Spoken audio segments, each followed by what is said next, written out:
Is anyone else wondering how far a dollar can stretch these days? You're Locked On Flames, your daily podcast on the Calgary Flames. Part of the Locked On Podcast Network, your team every day.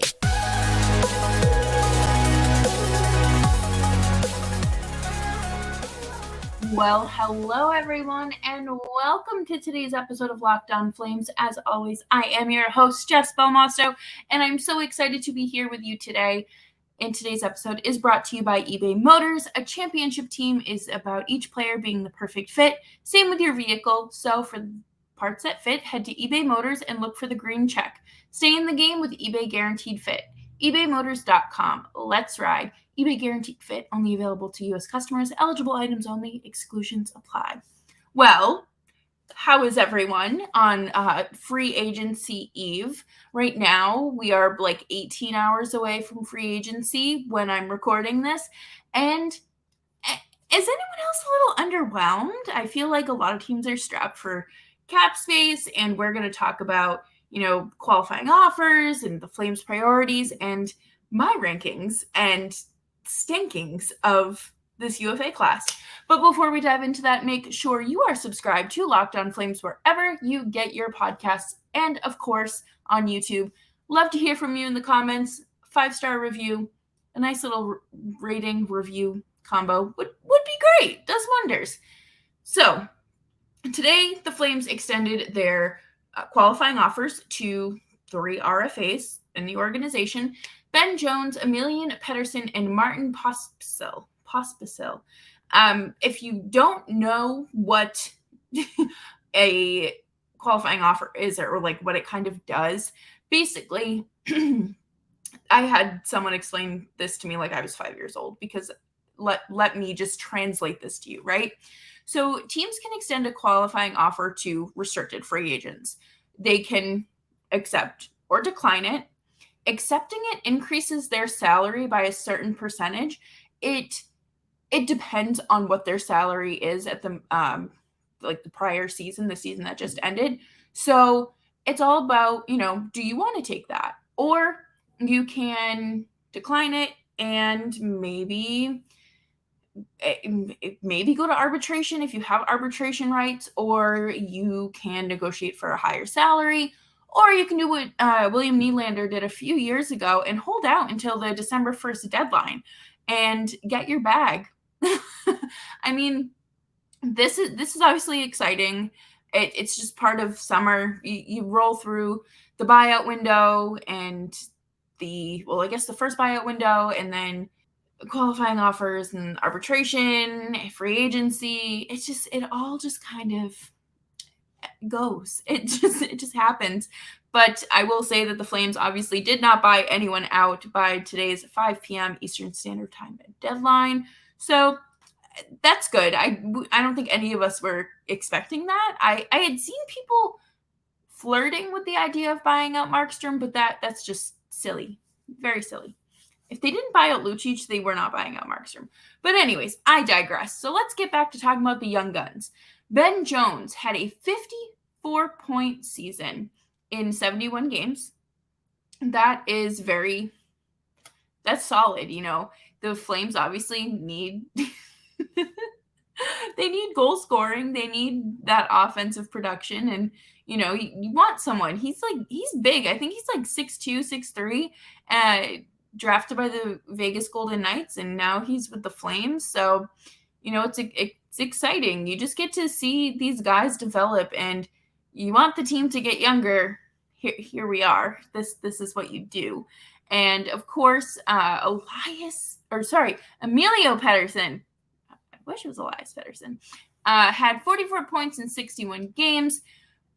Again, he was a standout in World Juniors, and again, through the Flame season, just an absolute dominant force. You get consistent scoring from him. You get consistent playmaking. You just get Emilio Pettersson, and he brings enough to the roster, and I would say more than enough, really, because the Flames, the Wranglers did have a very successful run. Unfortunately, they did get cooked by the Firebirds, and that is what it is. It happens.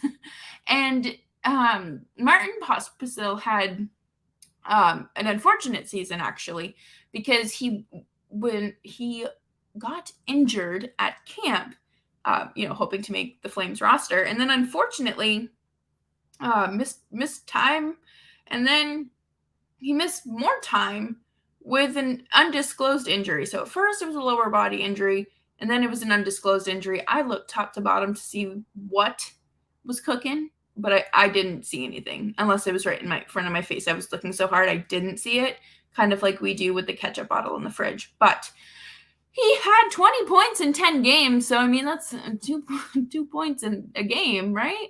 So he's another one that you'll see on the score sheet a lot. You'll see him on the box score, and he's a good kid. This team is working on getting younger. This team is working on getting faster. One of the biggest weaknesses of this team last year was the speed.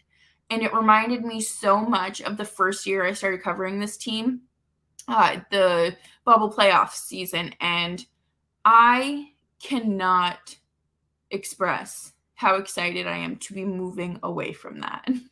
We're going to see, a lot of young, fun playing guys on this team that we are drawing this up ourselves. We're going to see a change in the Flames, and we've talked about that. We have really talked about that since the end of April, that the Flames needed a change, but now it's time to put the action behind the word, because time's ticking, and October, really I guess September, October will be here before you know it. And who knows, will Matthew Phillips be on your team? Will Elias Lindholm be on your team? Noah Hanifin? Backlund? Chris Tanev? Who knows? But before we talk about the Flames' priorities and locking up Mr. Matthew Phillips, we are going to take a quick break, and I'm going to talk to you about AG1. I started drinking AG1 when I was sent a package from them, and I was easily persuaded to start drinking it because I wanted to have better skin, wanted to have better memory, I wanted my stomach to feel better, and you get that with AG1. And I think one of the bigger benefits is that it's quite literally the easiest part of my day. It's just one scoop in a glass of water every day. Stir it, mix it all up, and you have yourself a nice tasting drink. And it is the foundation of daily health. So right now you can go to drinkag1.com/NHL Network to try it for yourself. It's worth trying, I think, especially if you're looking to, bolster your immune system, if you're looking to just feel better and not have as many stomach problems as you have. Fantastic. AG1 is just for you.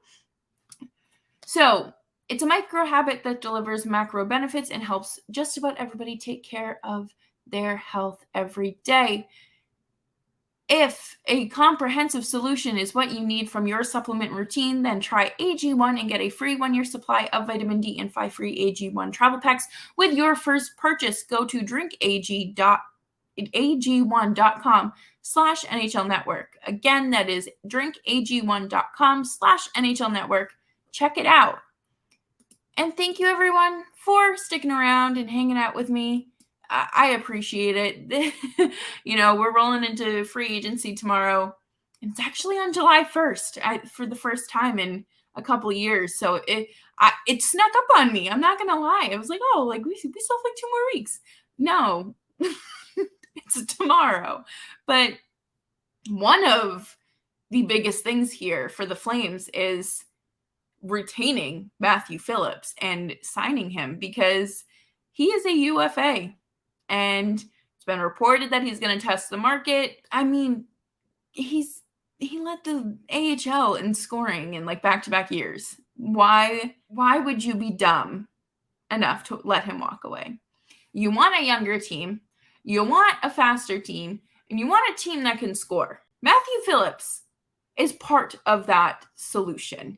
It's not all on him. It's not just all on him and Jacob Pelletier, even though like they're two of the prospects that really should be playing at the NHL level with this team.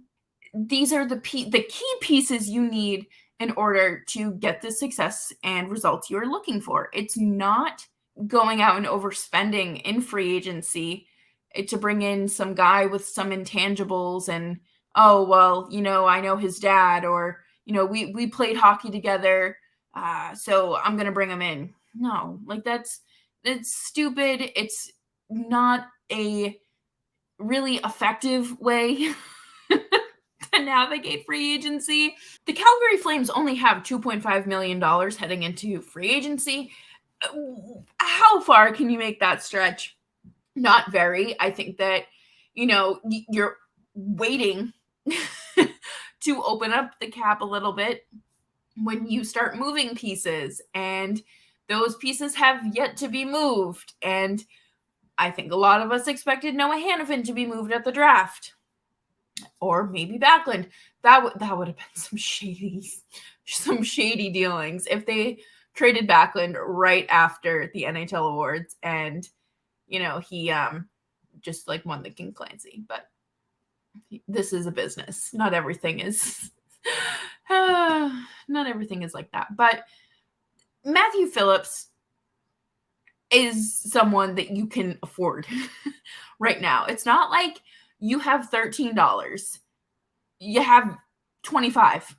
You have $2.5 million here, and you can do what you need to do tomorrow with that. I think that Matthew Phillips is smart to test the market. He has earned that right, and I don't blame him if he signs elsewhere. I mean, you can say to a player, we're going to play you in the NHL next year. We're going to do it. Things have changed. We're going to do it. Why is a player going to believe you? Why? I don't think that it's fair to just kind of write off everything they say. It's just not how dealings work. I'm sure there are negotiations that are going to happen, and I would obviously like to see him back in Calgary. I think everyone that wants the Flames to succeed and start getting younger is obviously hoping Matthew Phillips signs tomorrow. I don't think it gets any clearer than that. Matthew Phillips should be a Calgary Flame tomorrow.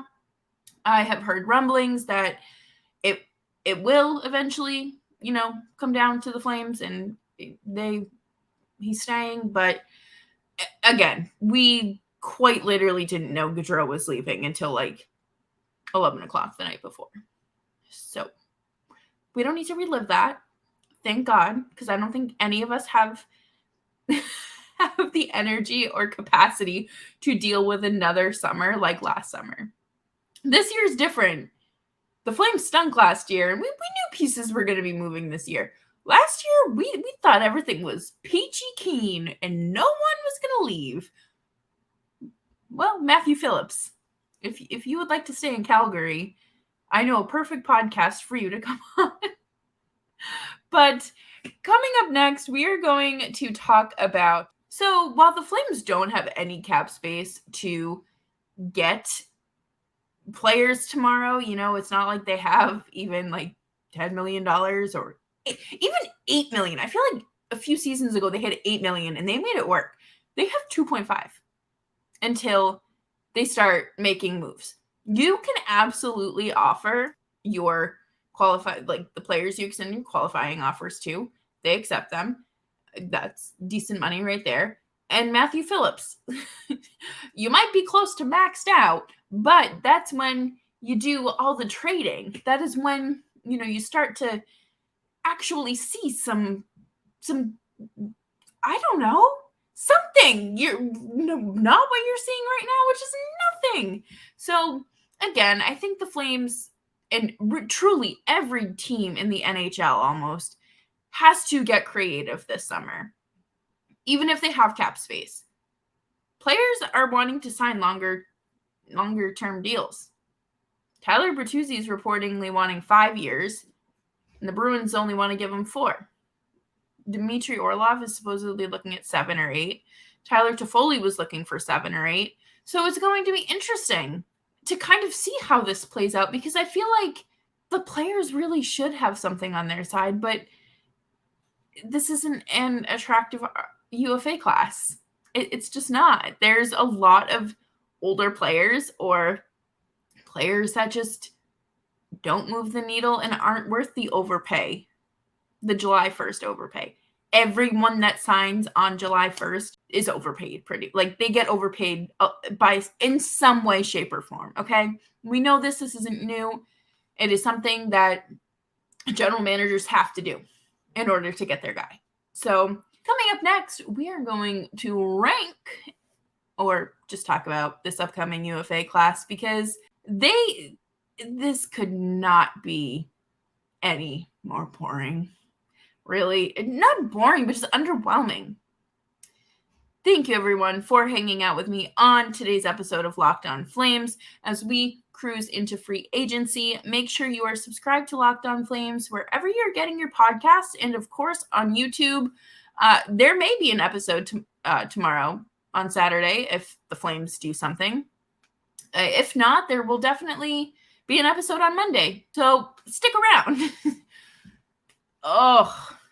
This UFA class has been dreaded the entire season. Everyone knew that this stinky was coming, right? This is a bit of a stinker. You have an aging Patrick Kane, Dmitry Orlov, Vladimir Tarasenko, Ryan O'Reilly, Tyler Bertuzzi, and Matt Dumba, and Michael Bunting, just to name a few. This is just meh to me. The Flames have no money to spend on any of these players, and I also think you're nuts if you go after a guy like Patrick Kane, who is old and refuses to get hip surgery, and why even invest in him if, number one, he's probably going to miss time for being injured, or he's going to have that surgery and just eat up your cap. Like, there's no other way to put it other than that. I feel like it's a silly investment. It feels like you're just lighting money on fire.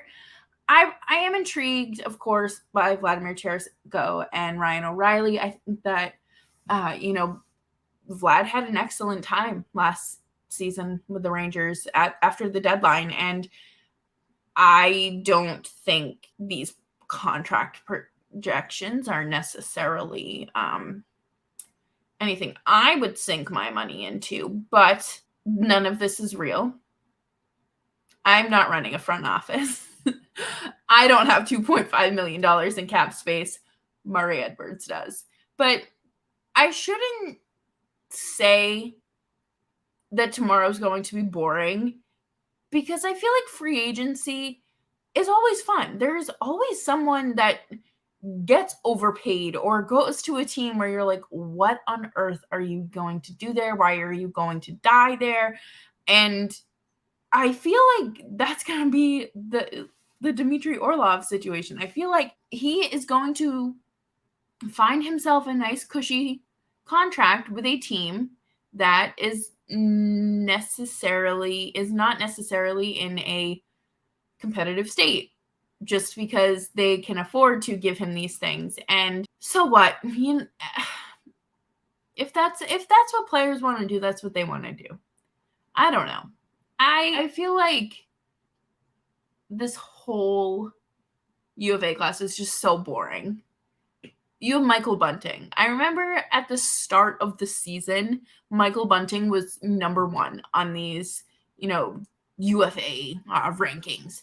He's like down to number 9 out of 10. And he does not move the needle.